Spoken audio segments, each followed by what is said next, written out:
Apreciados oyentes, muy buenos días. Esto es Reflexiones Matinales Llave de David.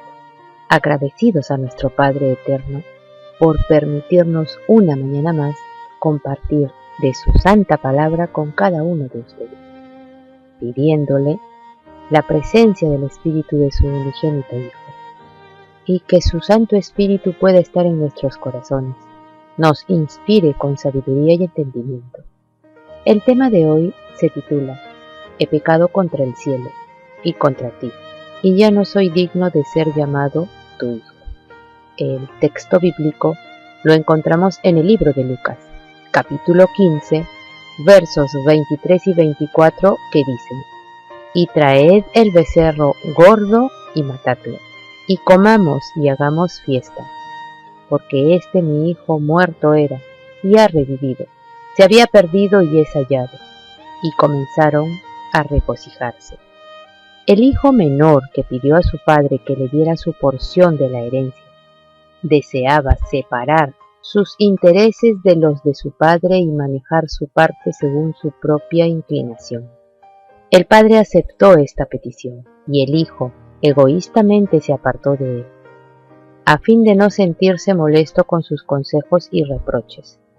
Pensaba que sería muy feliz cuando pudiera emplear su parte de la herencia de acuerdo con su propio placer, sin sentirse coartado por las advertencias o las restricciones.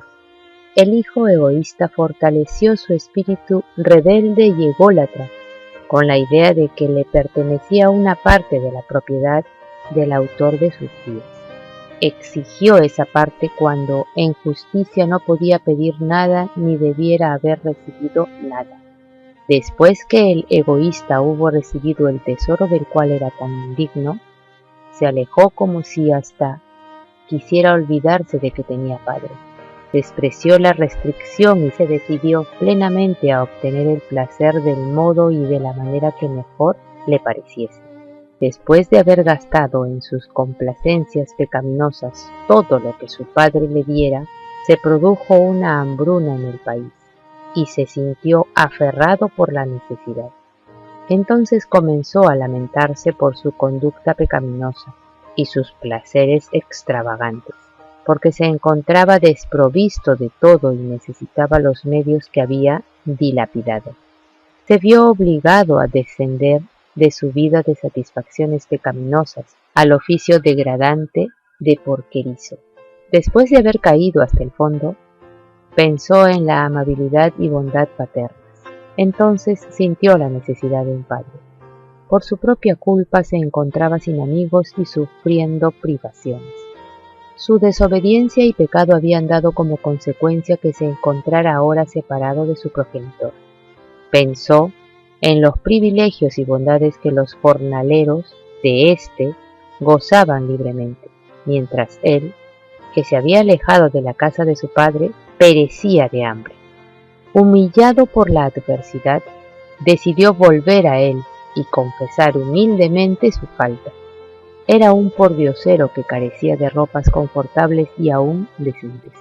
Estaba arruinado por causa de las privaciones y lánguido por el hambre.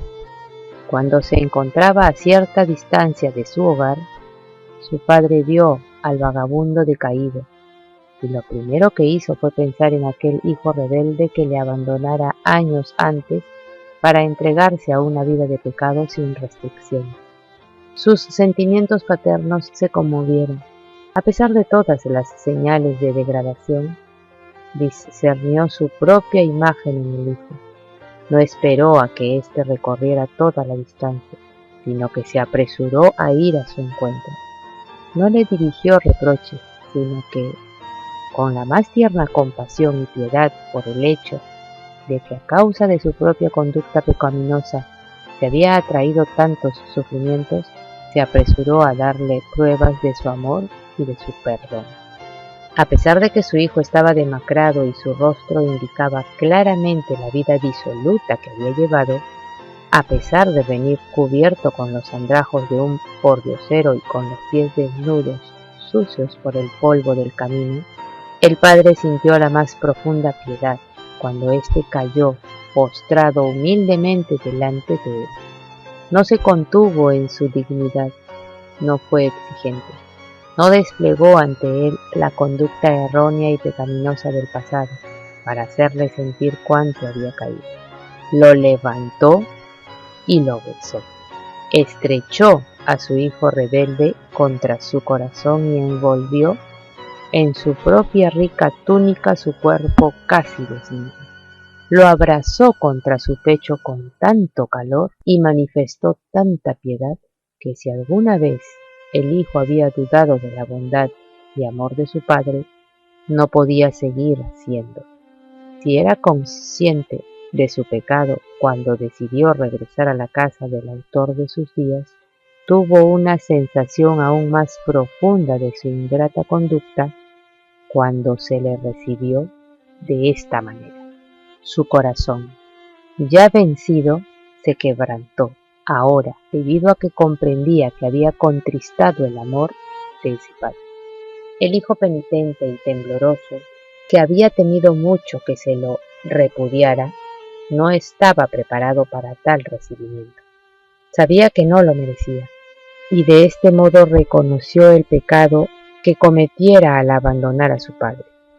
He pecado contra el cielo y contra ti, y ya no soy digno de ser llamado tu hijo. Solo pedía que se le aceptara como jornalero, pero el padre pidió a sus siervos que le dieran señales especiales de respeto y que le vistieran como si siempre hubiese sido su propio hijo obediente. Esta parábola fue dada por el Mesías para representar la manera en que nuestro Padre Celestial recibe a los errantes y arrepentidos.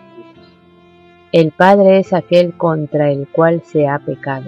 Sin embargo, en la compasión de su alma, lleno de piedad y perdón, se encuentra con el pródigo y le revela la gran alegría que significa para él que este su hijo, a quien creía muerto a todo afecto filial, haya llegado a ser sensible a su gran pecado y negligencia, y haya vuelto a su Padre, apreciando su amor y reconociendo sus requerimientos.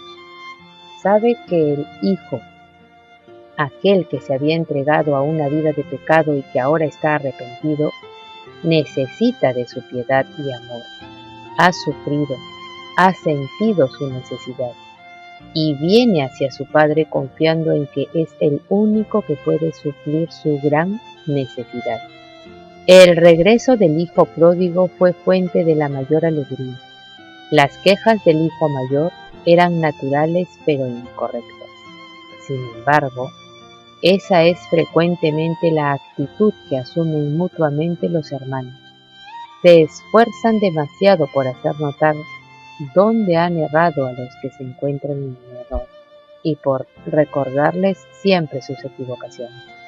Los que han errado necesitan piedad, ayuda, simpatía. Sufren y con frecuencia están abatidos y desalentados. Necesitan sobre todo un amplio perdón. Apreciados oyentes, que Yahweh los bendiga. Hasta mañana.